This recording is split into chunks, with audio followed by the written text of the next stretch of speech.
Thanks for coming. This is going to be a great Macworld.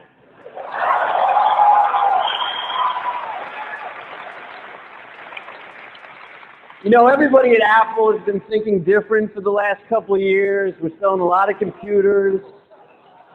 But there's something else happening here. The resurgence of Apple.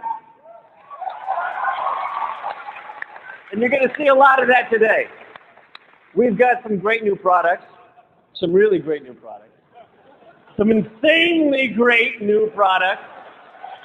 Some really, totally, wildly, insanely great new products. We have got products that are going to make... That's not me at all.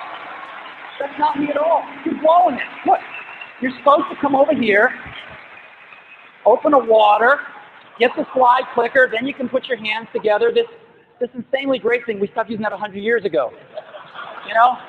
I mean, ladies and gentlemen, Noah Wiley.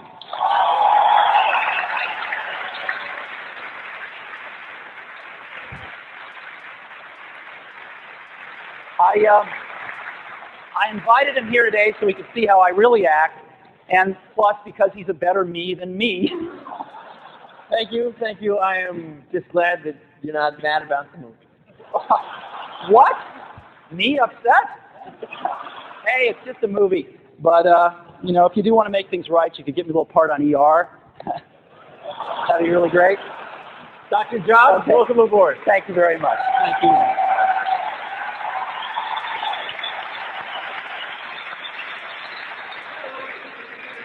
Huh? Are you still a virgin? Thanks.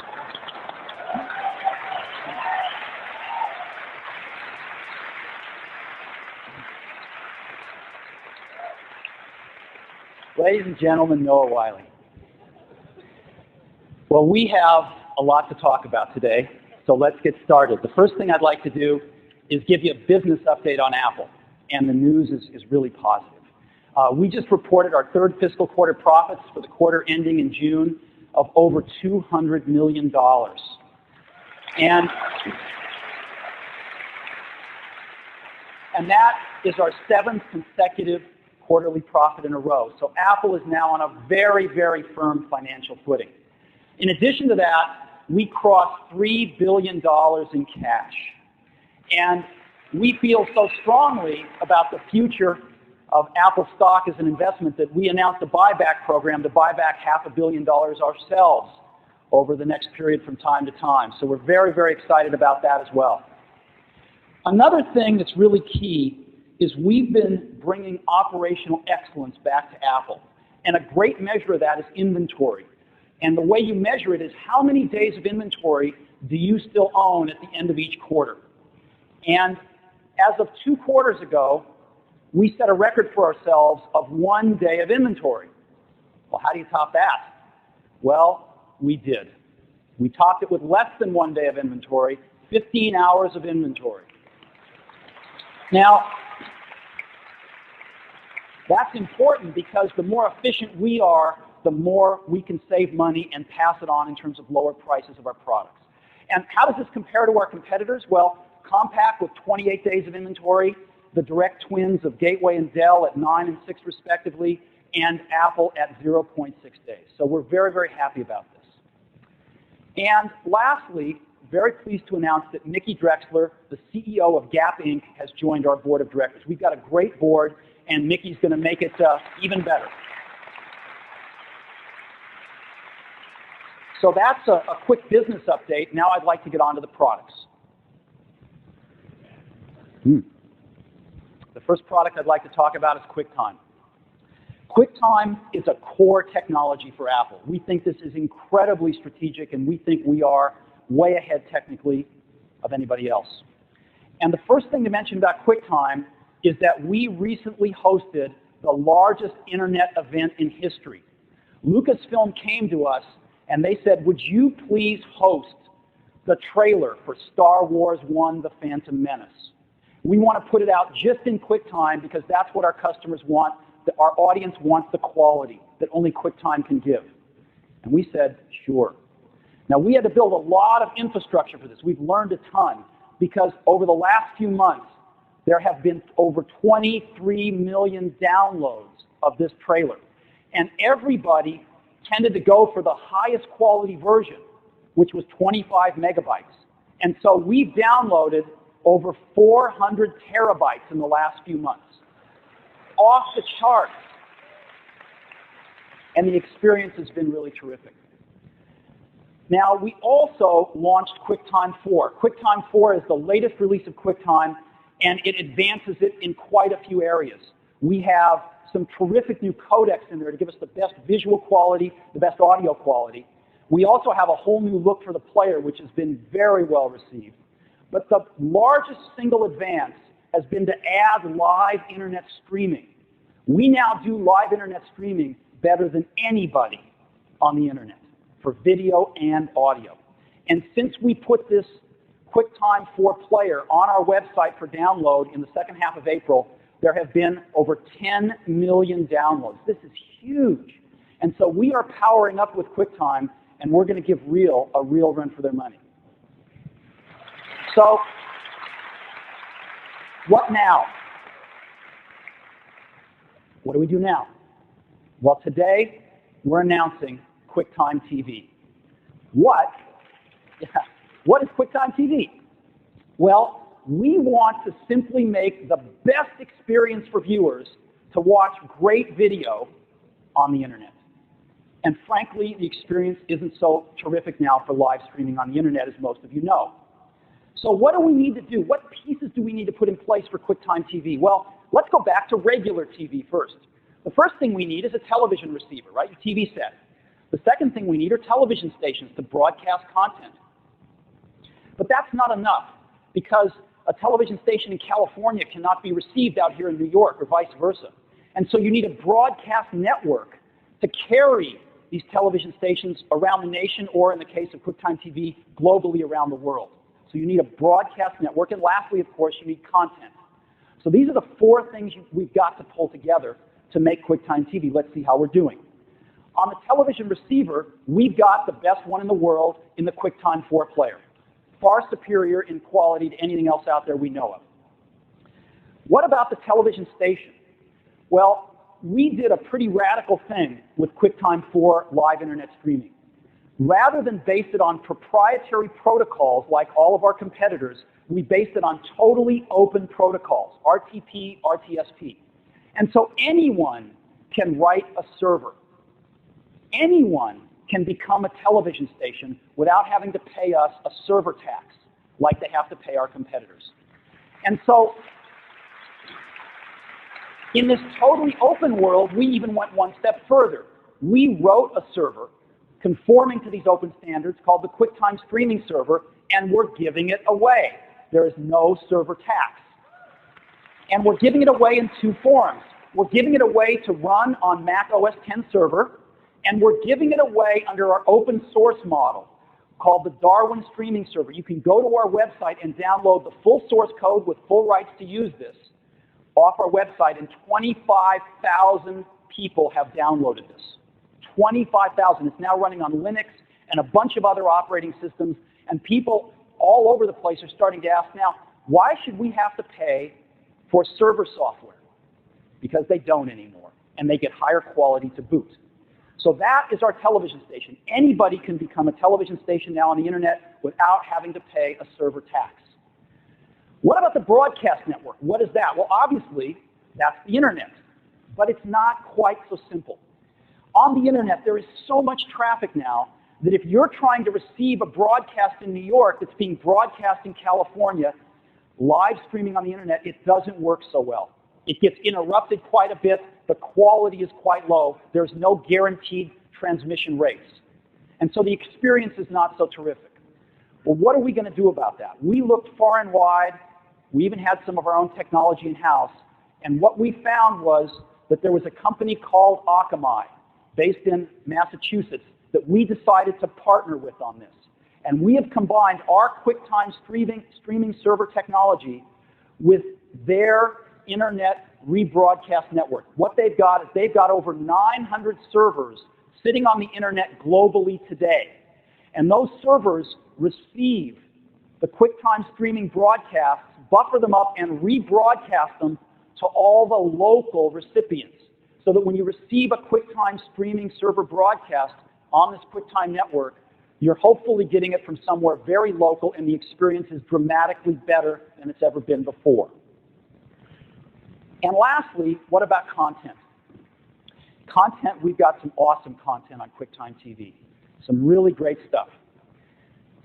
First of all, BBC World. This is BBC World News broadcasting 24 hours a day, live on the internet, 7 days a week. We've got Bloomberg Television, again, 24/7 on QuickTime TV network. We've got Fox News, 24/7. We've got Fox Sports. We've got HBO. We've got NPR Radio, National Public Radio. We've got the Weather Channel. And we have WGBH in Boston, some great educational content. And also today, we have some new content providers to announce that are now partners on the QuickTime TV network. The first is ABC News. Terrific quality news. Second, ESPN. The third, Rolling Stone has set up their first internet streaming website exclusively in QuickTime. We've got VH1 for music videos. And last but not least, we've got Disney. So, and Disney has some incredibly great family content that they're going to be rolling out. So we believe that we've got some terrific content, and when you put all these four pieces together, the best receiver, the best software to make television stations with no server tax, the best broadcast network, and we believe the best content, we are off to the races with QuickTime TV. And it will continue to build over the next several months with the goal of bringing the best internet streaming experience to millions of people around the globe. And so what we'd like to do is show you this now. And I'd like to invite Phil Schiller, our Vice President of Worldwide Product Marketing, up on the stage. Phil, come on out here. Phil is going to give us a demonstration of QuickTime TV. Thanks, everyone. It couldn't be anything more exciting than getting the chance to stand up in front of you and show you some of the best internet streaming content. With QuickTime TV, we're just delivering incredible quality. So with the new player, I can open up, as you know, and launch movies. Before we begin with some of the live internet content, if some of you are not in the 23 million people who had a chance to watch this killer trailer we did with Lucas, I'm just going to share a small bit of it to show what QuickTime can do with QuickTime 4 and no one else delivers. So that's what 23 million people have downloaded, the same file, the same quality, just remarkable, remarkable video. Now there's been some fun with that out on the internet. Some people have created some great content. I'd like to take you to another site that has created some internet streaming around the same theme. It's from Weird Al Yankovic. Yes, some of his fans are also Apple fans. Now let me jump ahead a little bit because we don't have time to show the whole thing, get into some of the fun of it. This is coming from Weird Al's website. Now look at that, just amazing quality streaming from Weird Al's website anywhere in the world to right here on stage.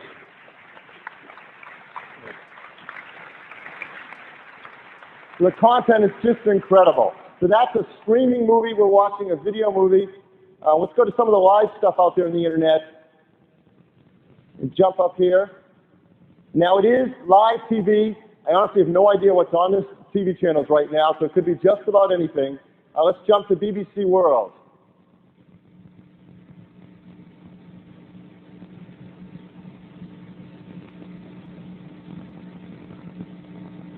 And European Union partners to bring about a lasting peace in the Middle East. I believe that the role of Europe, with Great Britain as a central player in it, could be to create an atmosphere of support that will include our Arab partners and Israel in an... Okay, not the same as Weird Al, but very, very cool. Let's see what's on Fox right now.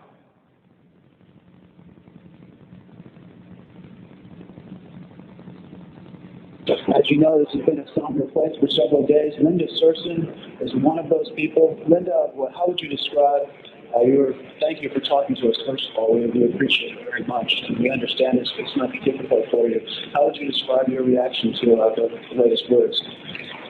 I just feel. Okay, now what I want to do is take you to some of the more fun sites with things like music. Right? As Steve mentioned, we've got people like VH1. We've got other people coming up even live today, adding stuff in their own sites like Warner Brothers with their records, Warner Brother Records and Reprise Records.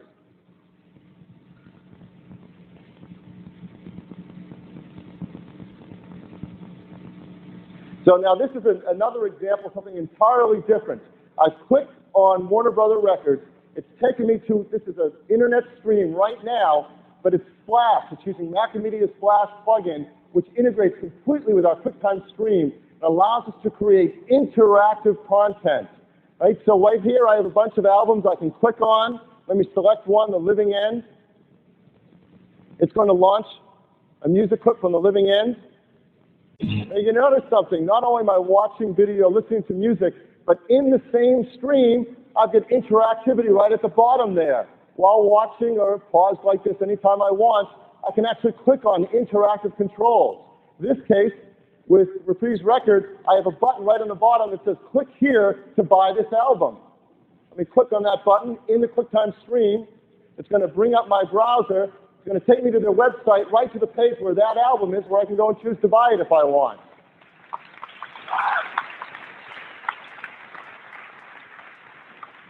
Pretty cool. Let's go to another company. Let's go to Rolling Stone. They have an awesome archive of video, music, interviews with great artists from around the world. Again, a QuickTime and Flash stream comes directly into my player. Any kind of design elements they want. This is coming over the QuickTime network. I can go and click. Let's hear an interview.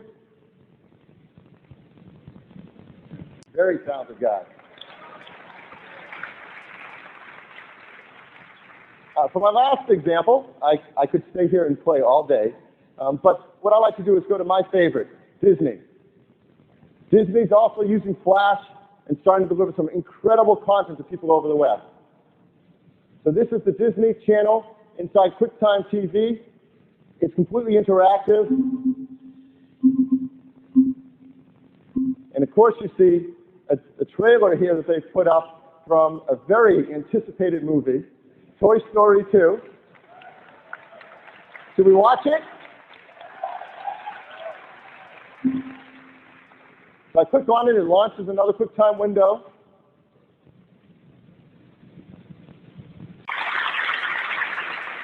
So that's just a brief glimpse of QuickTime TV, all the great content coming to you. All of this is live over the internet, nothing stored locally. This is what customers around the world, tens of millions of people can do and watch on their Mac or PC. Thanks, Steve. Thank you, Phil.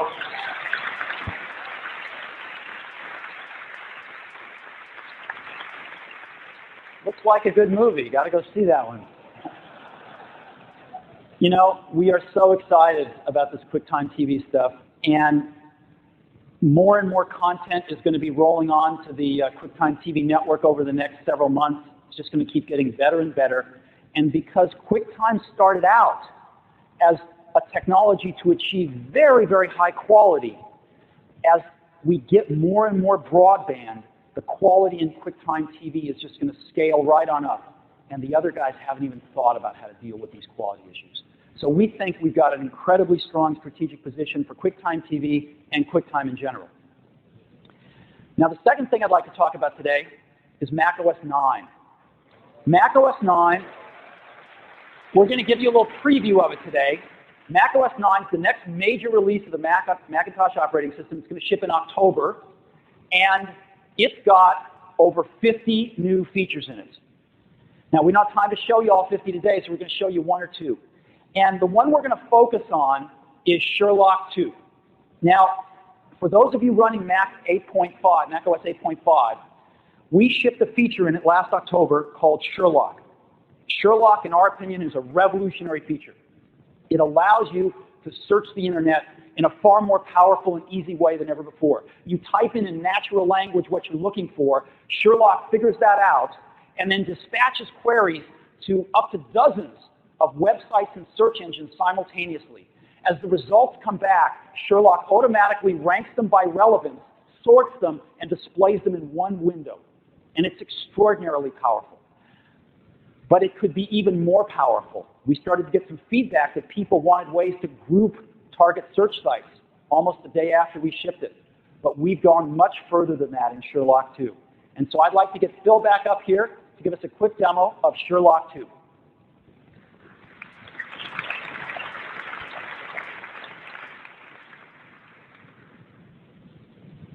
I had the most fun thing. I get to do all this great new stuff that you're all dying to get your hands on. You just got to watch it. It's so exciting. We've got a Power Mac right here running a early release of Mac OS 9. So the demo gods are with us. Everything will work just beautiful. Things are going really rock solid and stable with our engineering team. They've given me this release so I can show you this one really great feature, Sherlock 2. And as Steve said, this is the coolest way to search on the internet. It really is like having your own search engine, your own search detective to find whatever you need. And it's done extremely well with our customers. I mean, we've heard tremendous feedback. They love using it, and it's made their lives a lot easier to find things faster than ever. So I'm going to do a first search here. This is the new Sherlock 2 interface. I'm going to use a search, the same kind of search I might have done before with the current Sherlock that you may use today with macOS 8.5 or 8.6. I'm going to type in a search. For those of you who know, yesterday was the 30th anniversary of the landing on the moon by Apollo 11. I'm personally a big buff of that. Yeah, thanks. Very interested in it. And so what I want to do naturally is go on the web and find what I can find. What stories are out there? What information is there about Apollo 11 and the mission? So what we have here is some of the search engines all over the web that you might go to one after the other to try to find stuff with different results. And with Sherlock, we've had over 100 plugins made in the first week of shipping Sherlock, and it's just grown from there. So we have a bunch in here. You click on the ones you want to use, and I type in my search and hit search. And it's really fast. Now, Sherlock has just talked to all those different search engines, sent out the proper requests to each of them, even if they handle information differently, brings it all back from all those search engines simultaneously. They all show up in this window with the name of the subject that comes back, the relevancy to the request I sent, and the name of the site or the page that it's at. So you see a whole lot of stuff here. It's found 71 instances out on the web from all different sites relating to Apollo 11 and the mission. So I can just scan it. I can click on one and get a small little bit of information returned right here to see what I might want. I can go to any one of these. I can sort it by name. I can scan down it. I can sort it by site. Oh, let's find all the ones. There's a whole bunch here from NASA you can see. Here's one on photography. Let's click that. I'm interested in mission photography. It launches my web page instantly, takes me right to the website, and sure enough, here's an Apollo 11 website with photography from the mission. Scroll down it, a lot more photography. Here's a photograph from the lunar surface. Just amazing. Within 2 seconds, I can search these sites, find exactly the information I want, have it jump right into my browser and take me wherever I want to go. It's all done in one simple interface. Now, all of that could be done with the current Sherlock. So if you haven't done that, you can go back, explore Sherlock, and learn to do these things. It's so simple. But with Sherlock 2, we wanted to take it to the next step. Customers wanted sets of these plugins, because there's so many, to be able to have different kinds of searches. And that got us thinking. Well, not only can we combine these into sets for customers, and they can create their own sets, but we can create sets or channels of Sherlock plugins around different types of information. So one obvious type of information is news. So I have a couple here. I've selected CNET and CNN, and now we do the same search, Apollo 11 mission, but let's go to the news sites and see what news is out there. So it goes and talks to both of those sites, gets back the news in just a couple of seconds, anything about the Apollo 11 mission. And now you see we've changed the columns. Because if it's news, one of the things you want to know is date. You know, how fresh is this news? And you should see there's a lot of news about Apollo 11 mission in the 30th anniversary. Let's just pick the top one it came back with. CNN, launch the browser, go right to the page, not through the site, click around on it, right to the page, and sure enough, the top result, Recent news as of yesterday, Apollo 11 mission. And go click on another one. Oh, let's see. Giant leap, 30 years ago today. Go back to CNN. And sure enough, there's a story about the launch 30 years ago today. You can explore, read all about it, keep on searching. So just like before, with Sherlock 1, we can search for information, but now we're searching for news, not just anything on any web page. You can just imagine how far we can take this. We've got channels that let us do things like search for people. Wouldn't it be easy to find one way to click on a name and find anyone out on the internet? Let's say we want to send an email. I want to send an email to one of the Apollo astronauts, Buzz Aldrin. Maybe I'm a class and we want to communicate with Buzz. So there's a standard on the internet called LDAP. And LDAP is a directory services. A lot of companies use it too. Now it's incredibly easy to write plugins for LDAP servers, whether they're your own or anyone out on the internet. We've got 3 popular ones here, from Bigfoot, 411, and Yahoo. They're LDAP servers for people on the internet. I click search, and it's going to look with those search engines for any reference to Buzz Aldrin. And sure enough, here comes back. It's found 10 references. And look at number 2, Buzz Aldrin at nasa.gov. I think we found Buzz. If I double click on his name, it launches my email package and addresses an email to him. Just have to write my email and click send, and we're all done. Now, that would be great right there. Search for information, search for news, search for people. Already we're doing more than anyone else has delivered. But there's one more feature I want to show you in Sherlock 2 that no one is doing, and it really is going to change the way people work, play, and do something special on the internet. And that something special is shop. I'm going to click on my shopping basket here. We have a number of e-commerce sites. And now I can simultaneously shop around the web, around different e-commerce sites, and shop for whatever goods I want, compare price, availability, exactly the kinds of things you want to do to make shopping fun on the internet. This time, let's go back to Apollo 11. I want to find items. In this case, I've clicked on Amazon Books, Music, and Video, as well as Barnes & Noble. I want to find any of those goods that have reference to Apollo 11. Now, as you know, those sites work differently, Amazon and Barnes & Noble, but with Sherlock, I have one easy interface that I know how to use that works the same no matter what information I'm searching for.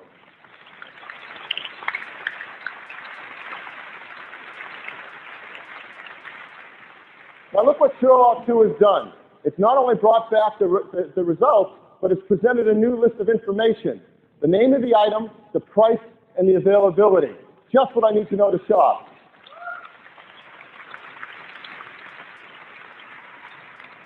We can sort by name. I can sort by price. Some of them have no price. Perhaps it's a book that's out of print. Let's reverse it and look from top down. Look at the most expensive item on the books and CD-ROM site. I can sort by name and find the item at 2 different websites and compare the prices and do comparison shopping. Well, here's one. Let's see. First in the Moon, what was it like? Let's double click that. It's available in 2 to 3 days, just over $11. I can handle that. So it takes me right to the web page with that item on it on Amazon, and all I have to do is click add to my shopping cart, and I'm ready to buy it. So literally find it, go right to it, and purchase it. So easy. Now let me show you how fun it can get. Let's go back, select our search engines again, and this time, let's check Amazon auctions and eBay. And let's look for rare auction items that have anything to do with Apollo 11. We click search, and it's gone out, and it's found on those auction sites anything to do with Apollo 11, sorted by name, sorted by price, and can sort by availability. Now remember, these are auctions. So now we're going to see things that are up for auction for the next 4 days, something that's up in 1 day. I can quickly scan through and know which items I'm interested in and how fast I better worry about them because they're about to end soon. If you get close to one that's ending, you'll see it there in minutes. Here's one of the cool things. Let's sort by price. Top item, $10,000. I don't think so. I don't think so. I'm a fan, but not that much of a fan. Let's pick something else. Apollo 11 original print, $100. There's still 5 days left on this auction. Let's double click on it. It's going to take us right to the Amazon section. It tells us I can add a bid by simply clicking on the bid, or let's see a description. And those are the prints that are available for auction right now that I can add my own bid. So it's that easy to shop across the internet, to find things for books, for movies, for videos, for toys, for auction items, and comparison shop, find out when things are available, and shopping is never going to be any more fun than when we get Sherlock 2 out there. Thank you, Phil. Phil. Phil. Phil. Okay, thanks. Thank you very much. That's awesome. So we think Sherlock 2 is going to be really, really hot. And there are over 49 other new features in Mac OS 9. It's going to sell for $99. In October, you can get a whole new Macintosh for $99. And we look forward to getting your reactions when we ship it. Now, we come to the systems. As you know, we defined a very, very simple product strategy. 4 products. A desktop and a portable in the pro space, and a desktop and a portable in the consumer and education space. And we thought if we could focus on 4 great products, put our A teams on every one, we could really satisfy our customers. And as you may know, we have 3 of those products shipping today. On the pro side, we got our Power Macintosh G3. It is more powerful than any other PC you can buy at any price. It is the #1 choice of creative professionals around the world, and it's doing great. On the Pro portable side, we introduced our new PowerBook G3 in May. It is wonderfully thin. It's 2 pounds lighter than the model it replaced. It is the fastest portable in the world, beautiful 14-inch screen, and we're selling them even faster than we can make them. So we're very excited about that product too. But today, I'm going to talk about the consumer space. So first, let me start with an update on our consumer desktop, which is iMac.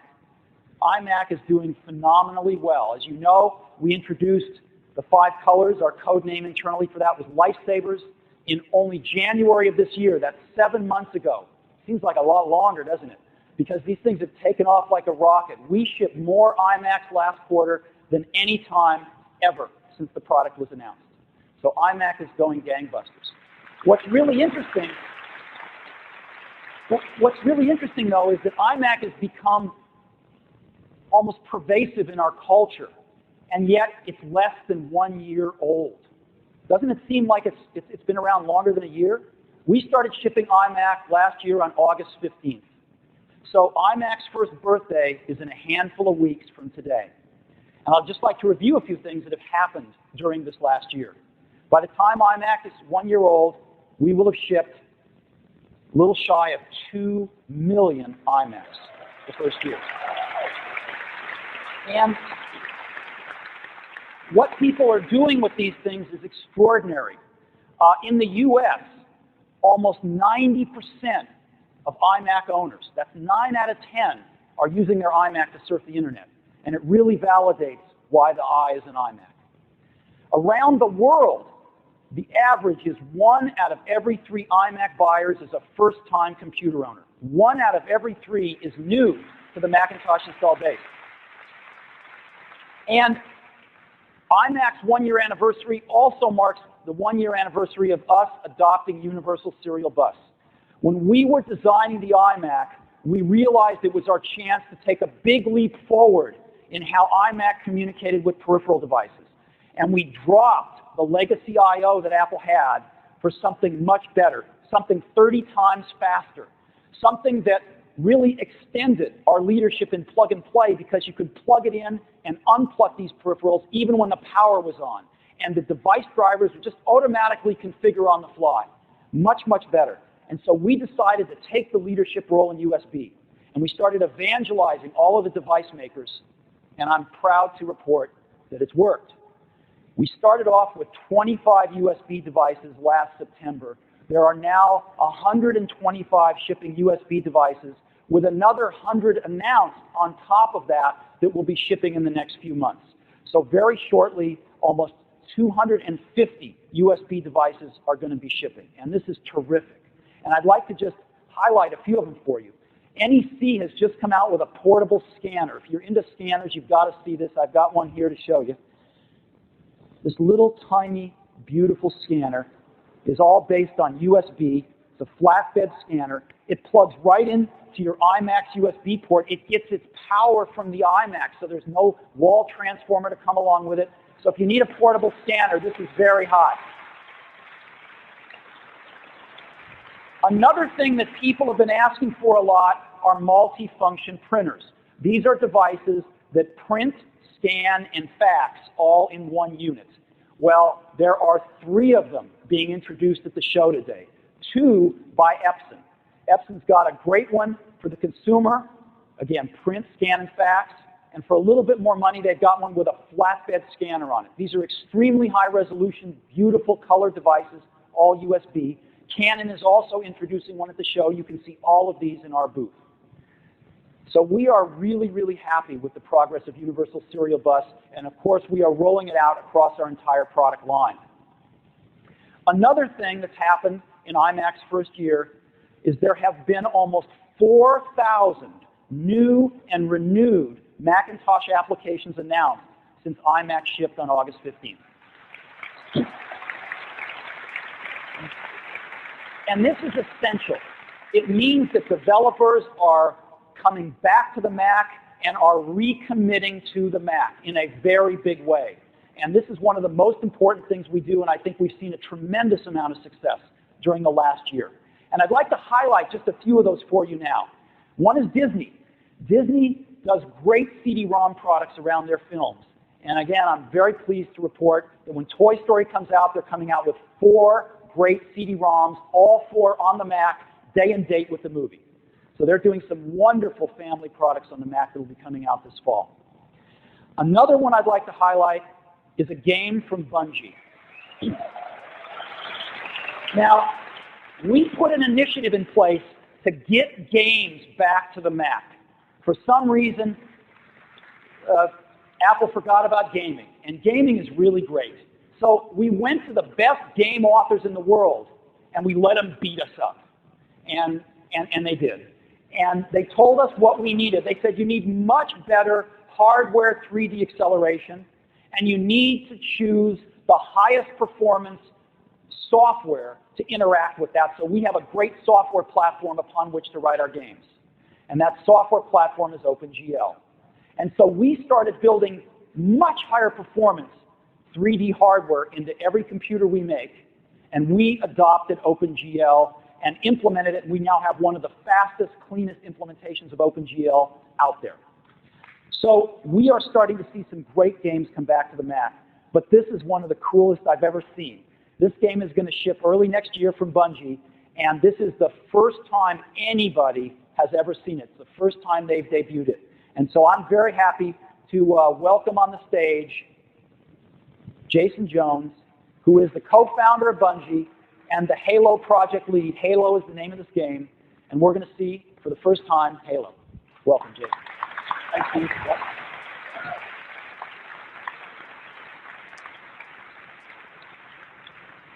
So, our game's called Halo. Like Steve said, nobody's seen it before. This is the first time we've ever showed it in public. Halo's an action game, so you'll be able to play it by yourself, even better, be able to get on the internet, play it with your friends online.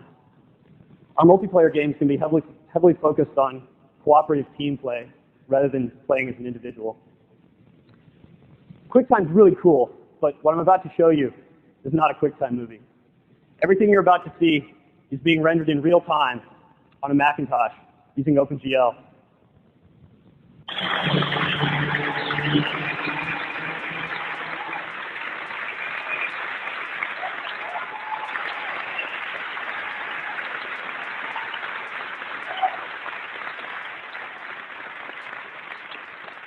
Thanks a lot.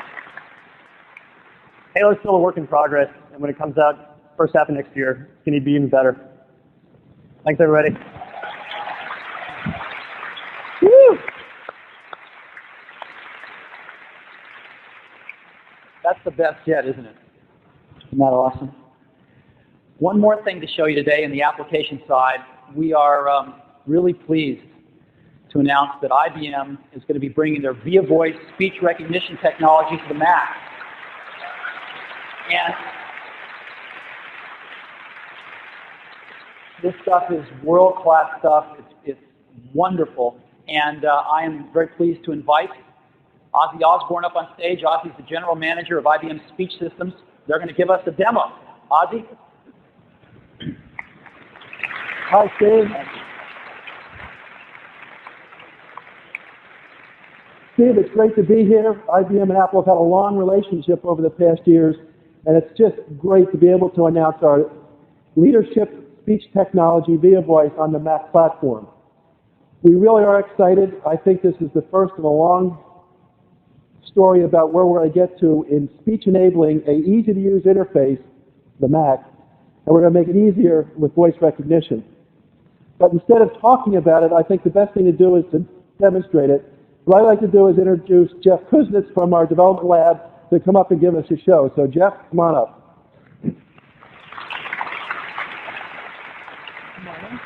Good morning. Am I on? Good morning. Okay. Okay. I guess first thing first, put the microphone on. You'll notice it's a really cool microphone. It was actually specially designed for VIA Voice for the Macintosh, and of course color coordinated to go with the Macintosh.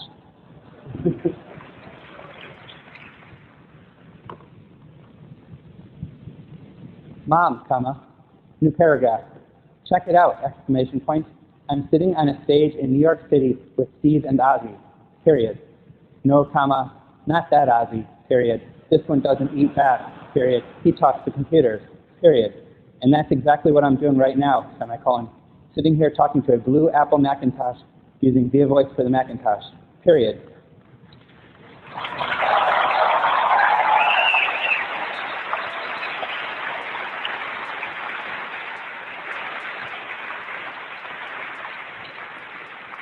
Transfer to Microsoft Word. And we're done. So you can see that we have some great technology. It's great to be on the Mac platform. We have a lot more to show you. If you come by our booth, we can give you a great demonstration. And we are raffling off iMacs one a day. So come see us in the consumer booth. Thanks, Steve, and it's great to be back with Apple. Thank you.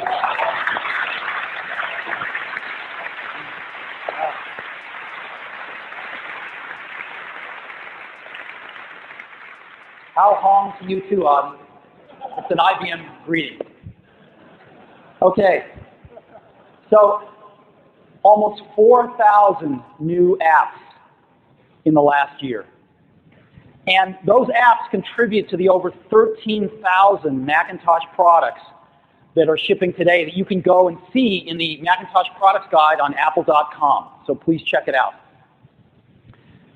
1 year. And that is our iMac update for today, which leads us to this blank square. There's been a lot of speculation about this, a lot of rumors, and I get to end them today. We're going to introduce our consumer portable machine. So we've been working really hard on it, and I hope you like it. So we went to our customers. We went to our consumer and education customers and said, what do you want in a portable? What precisely is it that you want? And we listened very carefully. And when you added it all up, what they wanted was an iMac to go. They loved iMac. They wanted an iMac to go.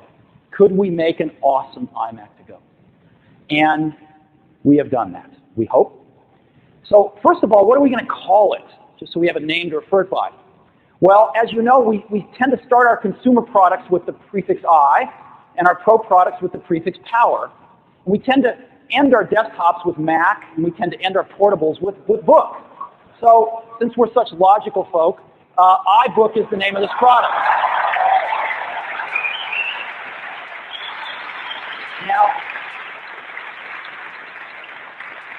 Now what is iBook? Well, as you know, we care a great deal about displays, and displays are never more important than they are in a portable. The display is your window onto your software applications, and it's your window into the internet. And a lot of portables, especially the consumer portables out there, have really poor displays. We want to set the bar even higher. We're putting in a 12.1-inch full TFT display. It's a gorgeous display that is great for not only still images, but moving images and video. And that's a full 800 by 600 resolution with millions of colors. But we didn't stop there. We built in the fastest graphics ever in a portable. Faster graphics than you can get in any Wintel portable at any price. Secondly, we've built in a 300 megahertz G3 processor. This thing is really, really fast. It's a rocket ship. As a matter of fact, this thing is the second fastest portable in the world. It is faster than any Wintel portable at any price, and it is second only to our venerable PowerBook. Third thing, we built in a CD-ROM because our customers want to be able to load applications in very easily, and our developers want to be able to sell applications very easily. 32 megabytes of memory, expandable to 160 megabytes, 3.2 gig hard drive. We built in a full complement of communications to this thing, a 56K modem in every single unit, USB in every single unit, and 10100 Ethernet in every single unit, which is unheard of in the consumer marketplace. And we built in a full-size keyboard. If you've ever tried to type on one of these dinky little keyboards, you know how valuable this is. And then we get the battery life.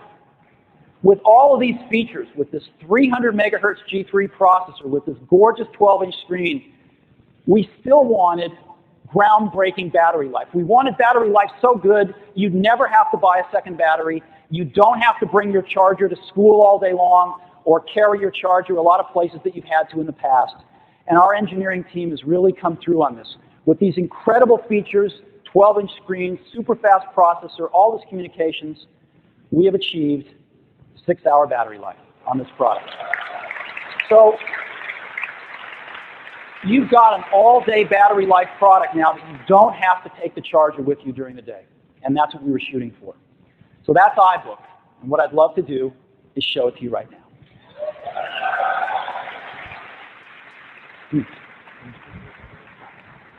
It's really beautiful.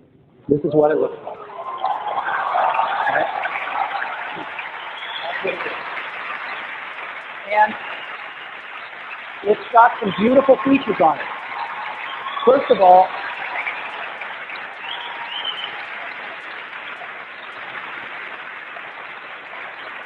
this is the front of it, and this is the back. This is the side. Now, this is made incredibly durably. This is polycarbonate plastic, the stuff they make bulletproof vests out of.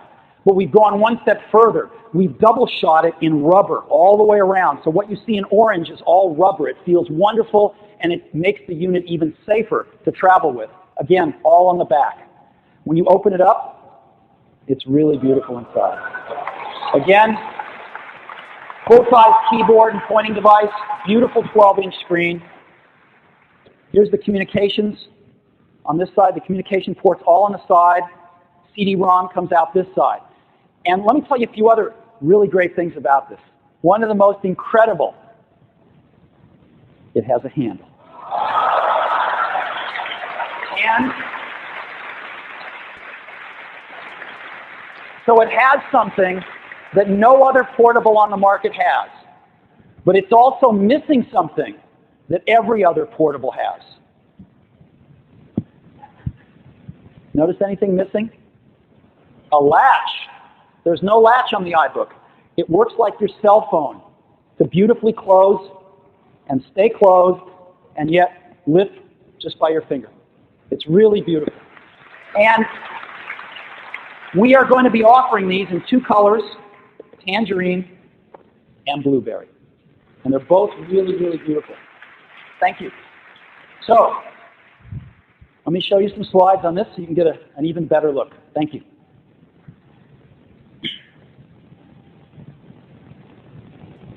Now,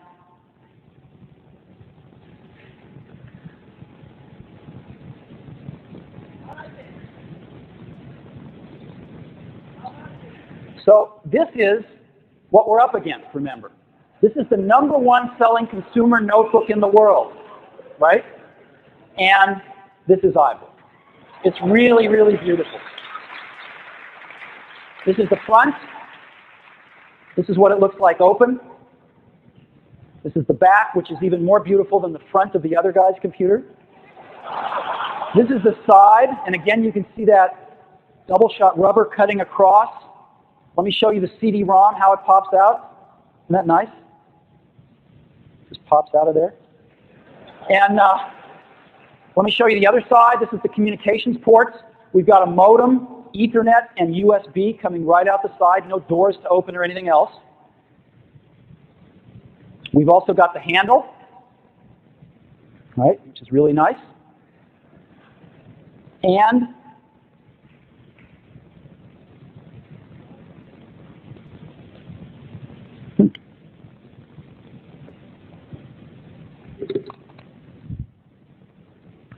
this is the charger. It's really beautiful. It's this little round thing. You know how you have to wind the cable around the brick now? Not anymore. This thing has a cable wrap built right in it. It's really beautiful.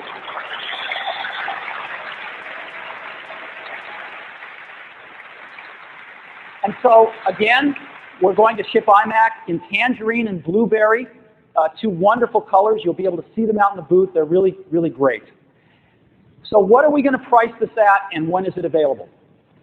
We thought a lot about pricing. You know, with this complement of features, again, iBook is faster than Wintel notebooks that you could pay $3,000, $3,500 for. It's got a beautiful screen on it. It's got communications like Ethernet built in that you'd never find in a consumer notebook. IBM's cheapest consumer notebook is $17.99, but if you really look at something that's comparable in features, it's over $2,000. And we knew we probably could have sold most every one we made for over $2,000. But we've decided to price this within reach of our education customers and our consumer customers. We're going to price it at $15.99. Yeah.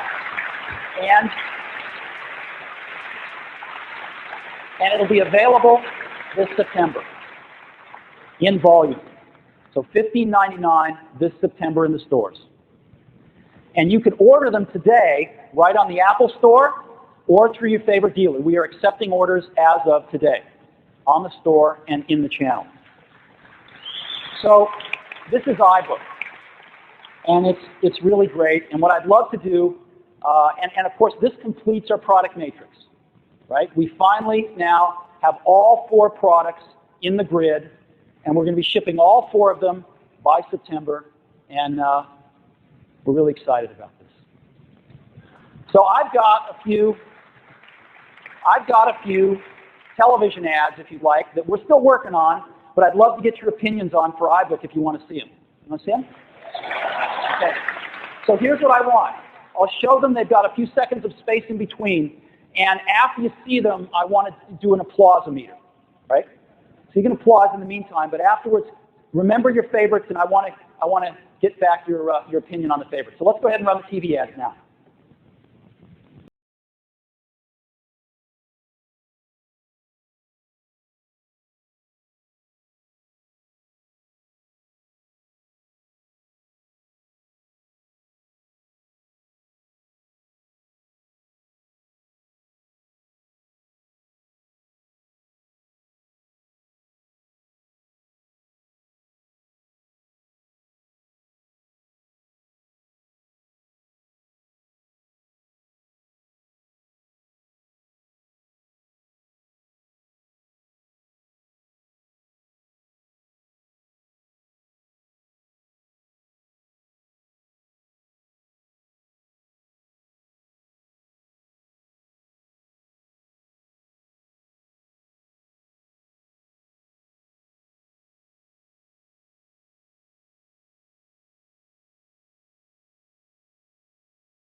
everybody that liked number 1 the best, please clap. Okay. Everybody that liked number 2 the best, please clap.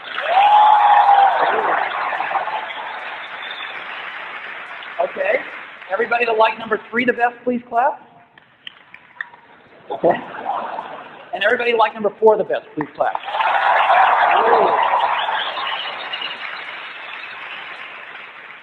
There were 2 clear favorites there. Well, good. We'll pick, and you'll see them on TV. But thank you. This helps us a lot. So that is iBook. Well, but there is one more thing. There is one more thing. Let me just show this to you for a minute, okay? Can you come on up here? I just want to show you this working. And I've got one here that's actually working here. And let's see here now. So this is coming up out of sleep mode. Let's get the lights down so we can get a nice picture on the screen. So you see me, you see my browser here? There? Yeah, there you go. So I'm just going to go to Apple's website here. Hold on. And I want to show you the quality of the display. Can you see it up there okay? Yeah, let's get the lights down a little more. You can zoom in on it if you want to. There you go. There's Apple's display, and we even have a webcast going, actually, that you can go to now. It's pretty cool. So, now it's taking a while here for me to do. I'm going to go somewhere else. I don't want to wait. I'm going to go to CNN Interactive here and see what's on CNN. There's CNN, you can see. And maybe I'll go to Disney here. You know, I can come on over here. Let me show them show these guys how it works. Come on over here. You want to sit behind me there? Yeah. So I can just go to Disney.com here.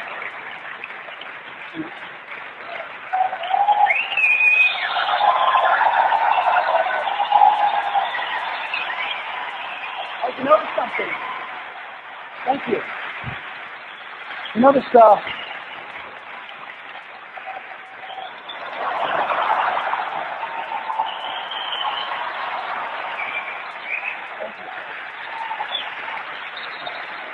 no wires. No wires. What is going on here? We are really excited to announce, in addition to iBook, Airport wireless networking. We looked at all of the networking technologies out there beyond terrestrial Ethernet. We looked at the phone line stuff that Intel and others are doing that runs at a megabit per second and obviously keeps you tied to the plug. We looked at the power line stuff, again, very slow and tied to the plug. And wireless was the only thing that would free you from these doggone wires.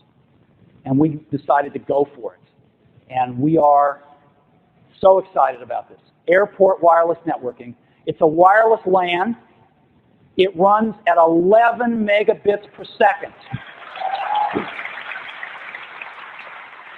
And it's based on industry standards. This is 802.11 wireless networking, and everybody is jumping on board with this thing over the next 6 to 9 months.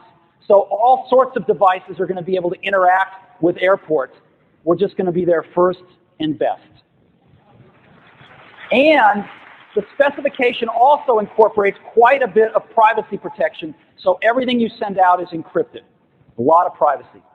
We've worked with Lucent on this for the last 18 months, hand in hand, to marry their wireless technology with our ease-of-use technology and to bring the cost of this down for people, because this stuff has been pretty pricey to date. So Airport, what is it? This is the first thing. This is the Airport base station. And it looks like this, right like that. And so the Airport base station is really cool. You can look at the back of it here. It's got a 56K modem built in, so you can plug it into a phone line for a modem connection. And it's got Ethernet built in, so you can hook it into a DSL modem, a cable modem, or a terrestrial Ethernet. And it takes over from there and gives you the wireless base station. So what about the computer side of things? Well, iBook is the first computer ever designed right from the start to be optimized for wireless communications. And so right in every iBook are 2 built-in antennas. When you're doing wireless, having very high-quality antennas placed just perfectly in the product is what gives you the high data rates and the range. And we have built them in the perfect place in every single iBook. Then we have an airport card, a small little card, and the iBook is designed to accept it. So let's take a look at that. As you know, Apple pioneered this way of adding memory without taking your whole portable apart through simply lifting the keyboard. Well, we have enhanced that now to take an airport card. And as you see, there's a space right there in every iBook ready for an airport card. And you can drop one in, just like that, and connect the cable that comes from the antenna. Right? You saw that? I'll go back. Just connect that cable and push it in. And now your iBook is airport functioning. You are on the wireless network. All the software detects the airport card and automatically sets it up for wireless networking without going through hours of configuring your computer. It all happens automatically. This has been a major effort on the part of Apple's hardware and software engineers and also Lucent. Now, up to 10 iBooks can share one base station. And they can do it, and they can do it from 150 feet away. That's half a football field. Half a football field. That's bigger than anybody's house I know other than Bill Gates. And he can afford to buy 2 base stations. So I think we're covered. So this is going to be a revolution in the classroom and in the home for portable networking. Oh, 10 iBooks, 150 feet, and that's airport. So what I would love to do now is tell you the pricing on this stuff, and we'll go to a demonstration. $99 to buy an airport card to plug into your iBook. $99. And the base stations, which have traditionally cost many, many hundreds, if not over $1,000, $299. So we are bringing the cost of wireless networking down, going right out of the chute with 11 megabits per second, and we think we're going to blow everything else out there away. This stuff is shipping in September with the iBooks. And I've got one last TV ad I'd love to show you about Airport, if I can. Let's run it.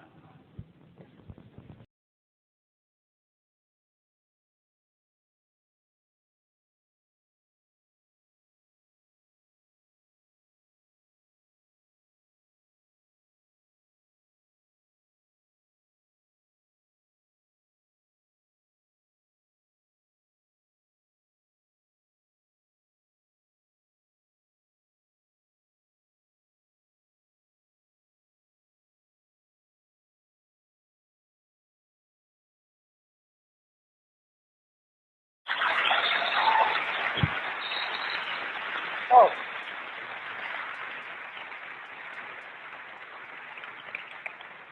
We can't help ourselves. So what I would love to do now is show you some of this stuff. I'd love to show you, I've got an iBook over here, and I do have a few wires on it hooked up to simply the a video out and up to the headphone jack so you can hear. But other than that, I'm totally wireless.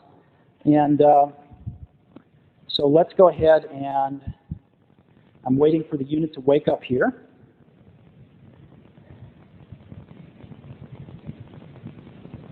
There we go. You ought to be able to see it on the screen. There we go. Okay, good. So the first thing I'm going to do is, as the unit finishes waking up, I'm going to go ahead and run Internet Explorer. And this, again, all wireless. We've got some base stations set up in here. And I'm going to go to part of Apple's website that's got some movie trailers in my browser. And so my browser is going to take me there. And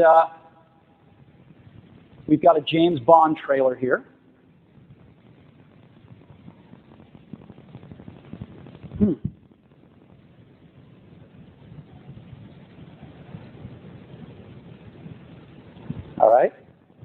We're going to try again.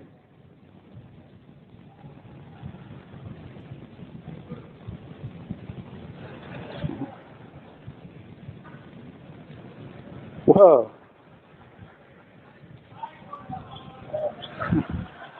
Oh, new window, sorry. No? What is going on here?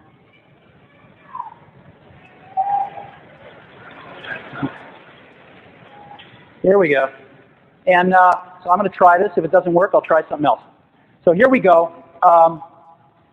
The trailer is pretty cool. It's of course, a lot of bandwidth on these trailers. So let's go ahead and, this is all happening over wireless networking now.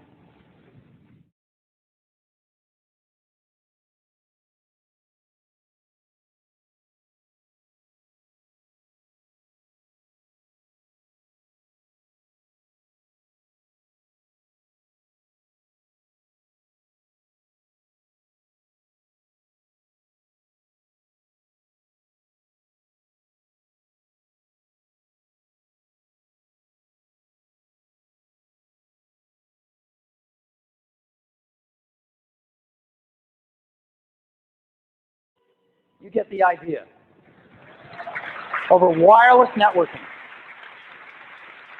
Now what I'm going to do is I'm going to bring up a QuickTime player and go one step further. Let me show you full internet streaming, completely wireless. So here is BBC World News, internet streaming over QuickTime TV using...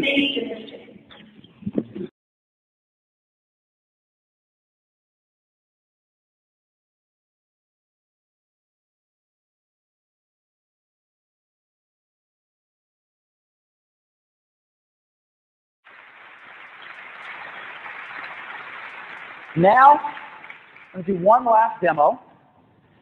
This is an application written by a company called Macworld. It's an educational application, and what it does is it allows us to hook up an accelerometer to the USB port of any of our computers. So we've got one hooked up to an iBook.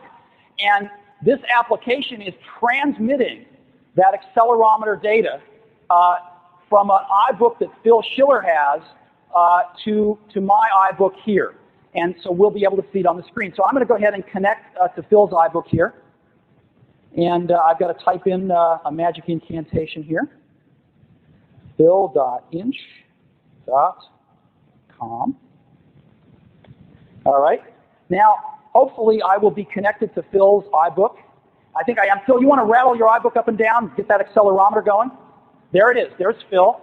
And so this is all happening totally wireless. Now, to prove that to you, I've asked Phil to do something he's never done before, and I told Phil he's going to get into the Demo Hall of Fame if he'll just do this one simple thing for me. So Phil, where are you? Hey guys. There he is.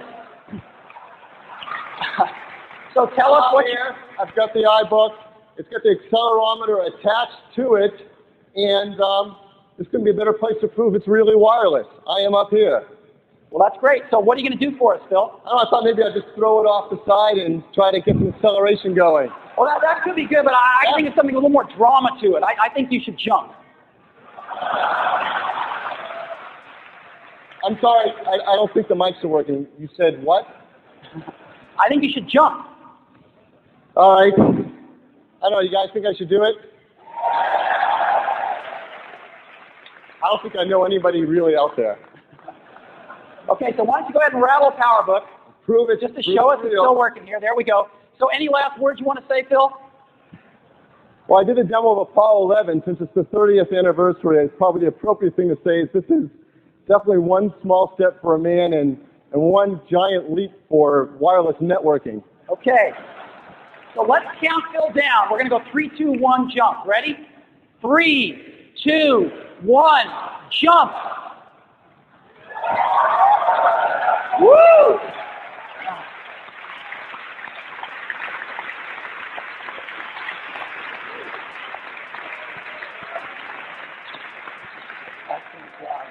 Big hand for Phil here.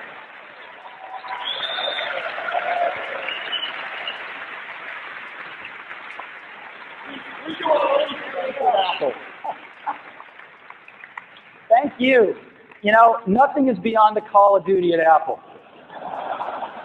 So, we've now completed our product strategy. We have all our products shipping starting in September. We've worked very, very hard to do this. And we have a lot of Apple people in the audience who represent everybody at Apple who's just worked really hard. And I would love it if all the Apple folks could stand up for a few seconds, please. I'd like to give them a round of applause.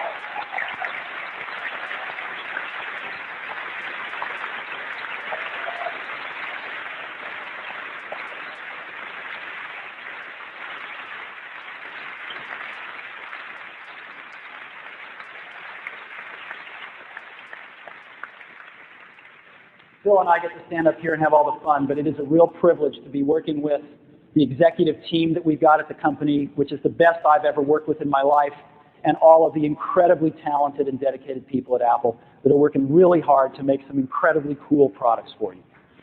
So, as we conclude today, I would like you to be the first people to actually see iBook up close, to see it with its airport wireless networking working. And so could I please get the lights up? Lights up. We've got 100 Apple people in the audience that each have an iBook with airport wireless networking working. Can you guys stand up, please?